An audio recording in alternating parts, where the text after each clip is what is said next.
Yo, what's going on, y'all? It's your guy Piriye, and we are back with another video.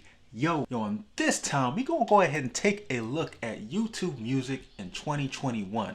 You know, when we got services like Apple Music and Spotify and Amazon and Tidal, is YouTube Music even worth it in today's day and age with all the other competition that's available? We gonna go ahead and tackle that question today. So yeah, let's go.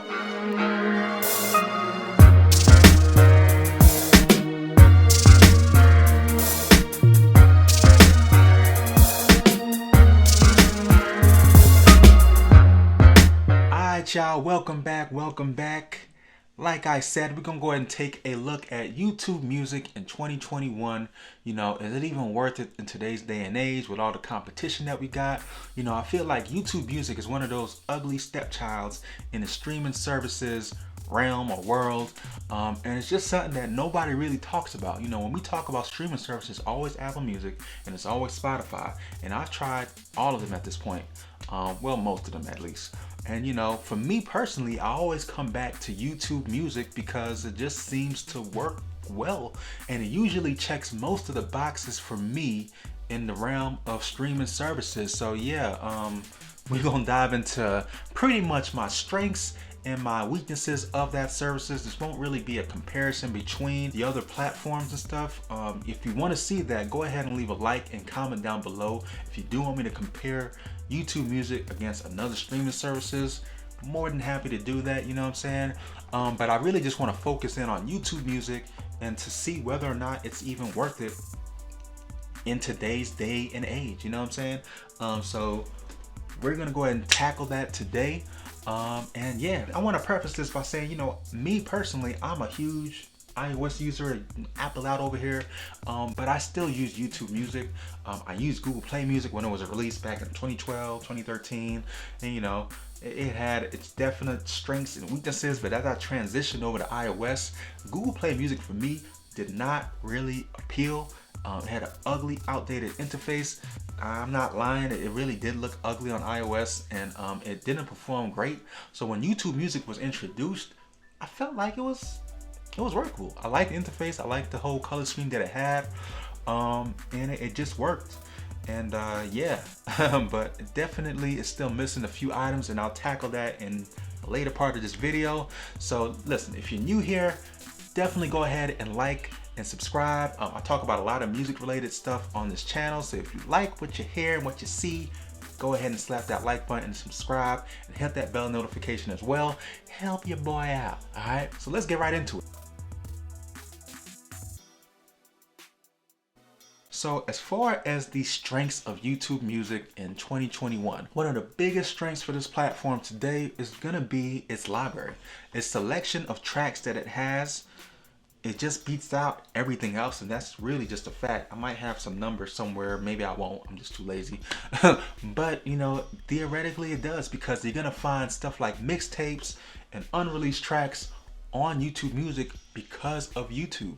You know, anyone that has used YouTube, you know that YouTube is one of the biggest hubs of music. Another semi-strength of YouTube Music is its interface. I feel personally like its interface is pretty generally easy to navigate. Again, this is a mixed bag. This is kind of like, you know, it has some pluses and minuses in that whole realm itself. Personally speaking, I like the biggest thing that I like about YouTube Music is its queue management. I feel like when I'm in my playlist and I want to manipulate tracks, or you know, have, you know, a certain track come right before this one, or you know, move this one down, it's so easy to navigate and manipulate in the YouTube Music app. It's so easy for me personally to manipulate the queue. It's like, you know, your own little DJ, you know, and it just works well, whether you're at the gym or you're just, you know, you're driving or whatever. You can really easily manipulate the queue. And that's really one thing that I like about the UI. Interface is pretty much okay. You're gonna be able to find a lot of your recently played or most frequently played playlists, you know, right there on the home screen. So, you know, it's easy enough, right? Another strength is definitely gonna be the algorithm. And again, this is gonna be to your taste. you know, however long you've been a subscriber with YouTube Music, and you know how much time and investment you put into liking tracks and using the service. I feel I really feel like they pulled some of that algorithm from Google Play subscribers as well. And me being a long time subscriber, I think I can say personally that it knows my music taste like to a T.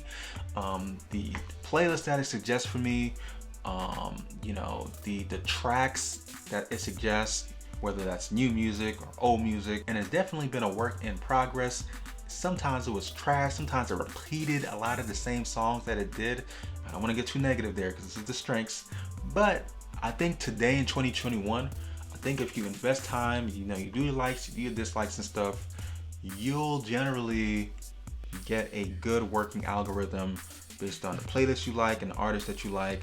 And you know, that's what I've seen, you know. So like I said, for me, algorithm is on point. Another plus of YouTube Music is your ability to upload your own music. This is a huge one for, I think, a lot of users. They don't really care for streaming services and streaming music.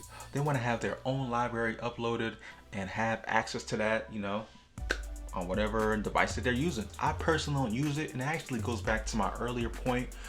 As far as one of its strengths is that you'll be able to find a lot of the tracks that you like or unreleased tracks anyway, that is, you know, it'll just already be uploaded. Now if you have the HQ versions of the tracks that you like, again, it's just a plus. It's just an ability to upload your own track, your own music, and you know, a lot of people actually mess with that. Now me personally, again, because I use Google Play Music, back in the day, I had a lot of my own music that I had stored on my hard drive already uploaded at the time. I pretty much have everything as far as unreleased tracks that I need uploaded. But if I ever wanted to, if I have like an unreleased track of mine that I'm working on and I just want to have it in my queue, in my one of my playlists, I can do that, which is a pretty good feature. Now, one of the best and biggest pluses to YouTube Music, in my opinion, it doesn't even relate to the music, but it more so relates to what you get. Most people can agree with me here, but having YouTube Premium bundled in with YouTube Music is a huge plus. I'm a huge YouTube watcher. I watch YouTube probably more than I should, but YouTube Premium is a huge plus in my opinion. Having ad-free YouTube videos along with the services works great. Now, if you're maybe a more recent subscriber, you gotta pay, I think, $11.99 to have the YouTube Music plus some ad-free YouTube video viewing. Now if you're a grandfathered user like me, I have the family plan for like 15 bucks still. All the users I want, well, not all the users I want, but multiple users, along with the benefits of YouTube Music, ad-free YouTube, you know, background playing as well, all that. So huge plus to me, and one of the reasons why I always kind of go back, and I'll probably go into that a little later too. Let's go ahead and jump right into the weaknesses, and trust when I say it, there are definitely some weaknesses, y'all. So weakness number one, y'all, definitely a big one to me, and this is the lack of consistency, you know, across different platforms and different OSs. Again, like I mentioned earlier, I'm an iOS user. All my devices are iOS based. So not being, one of the biggest things is not being able to have the new updated UI that Android users have had for over a year. Mind you, you know, that irks the shit out of me, all right? That, like, why? How? Why? Developers, well, what's taking y'all so long? Why is this such a thing? Now, the new UI is rolling out to iOS users currently, but it's so slow, it makes no sense. I'm just, oh man, just I can't stand them. So I hate that lack of consistency. I hate this stupid stage rollout thing, and I get it, as a developer you gotta just stage it out, but it's been in the stage, you know, stage for a little too long now. I think all the powers that be at YouTube, they should be able to make this work at this point. So y'all gotta fix y'all consistency. I shouldn't have this old outdated UI when the Android counterparts are using the new updated UI. It just doesn't make any sense. And people like Spotify and Apple Music, they get it. They have this unison UI and unison experience, and I don't get it. I don't get it. Another weakness of YouTube Music right now, there's a lack in ability to sort playlists. Now this is kind of a plus and a minus for me. Personally, I want to say that I do like the way that YouTube Music allows you to sort the playlists, at least from newest to oldest. I appreciate that because services like Apple Music don't have that. And the last time I used Spotify, I don't remember if it had it or not. It might though. It might. But YouTube Music definitely does not have the ability to sort like A to Z, which is kind of a bummer for a lot of people that have a lot of tracks and want to be able to kind of quickly find that. Another weird weakness that YouTube Music still does not have is the ability to edit the playlist artwork. All the other platforms, or at least most of them, have the ability to edit your playlist artwork. You know, put whatever you want.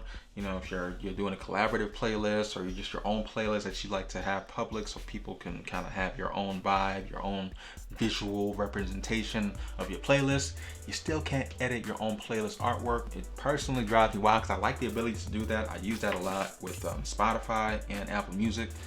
But for some reason, YouTube Music still does not have the ability to do that. Definitely a weakness in my opinion. It's just like, next weakness, lyrics are not consistent. Now YouTube Music does have lyrics that are scattered in different tracks and albums and songs and stuff, but you're gonna find a lot of tracks that still don't have lyrics, and the UI for it looks ugly and outdated. Again, and I'm speaking as an iOS user, there might be some variation or some improvement on the Android side of things that have the updated UI, but they don't have like the live lyric viewing like Apple Music. Apple Music does it the best in my opinion. YouTube Music still doesn't have it. I mean, it has some lyrics, so you don't have to go to another app to hop in and look for the lyrics, but for a good number of their tracks, it's just super inconsistent and it's just trash. Alright y'all, so we went over a lot of strengths and weaknesses of the platforms, and I guess the ultimate question becomes, where does that really leave YouTube Music in 2021? Is that something that you should really consider as a streaming service compared to the others? The other platforms are the big players like Tidal and Apple Music and Spotify, all the major platforms. And a lot of people prefer them over YouTube Music. I mean, overall, yes, should you consider it? And I feel like, yes, you should. Especially if you're a huge YouTube watcher, I think it's a good benefit to have. That's probably one of the reasons I'm still here, to be honest with you. I think it's dope to have the option to have the ability to watch ad-free YouTube videos. And then that just kind of bundles in with the YouTube Music subscription. Now again, you're paying a little extra for it. It's like $11.99 compared to $9.99, but you can also get YouTube Music for $9.99, just like the other services. But if you're not like a huge music nerd and you just want to listen to music casually and just have it, available and at your fingertips when you need it, then I think YouTube Music is still a very compelling offer for what you get. Especially if you're grandfathered in, or if you like to watch YouTube videos and you don't want to watch ads and stuff. Definitely it's worth it then. That's enough for me to at least stay put and kind of wait for the enhancements and some of the stuff that it needs to work on to kind of get there and catch up to the competition, But quick question for y'all. If YouTube allowed you the option to have like just a separate subscription for YouTube video watching from YouTube Music, would you actually consider going with that option and going with like Apple Music or Tidal or Spotify?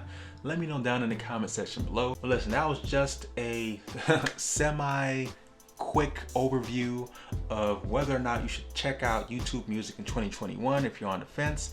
Hopefully this was helpful for y'all. If it was, go ahead and slap the like button. It will definitely help me out, and subscribe for more content. And if you want me to do another video comparing YouTube Music against Spotify, or YouTube against Apple Music, or YouTube against Tidal, let me know down in the comment section too. Definitely open to ideas. Thank y'all once again for checking out this video. I really do appreciate it. I'm gonna check y'all out on the next video. Peace.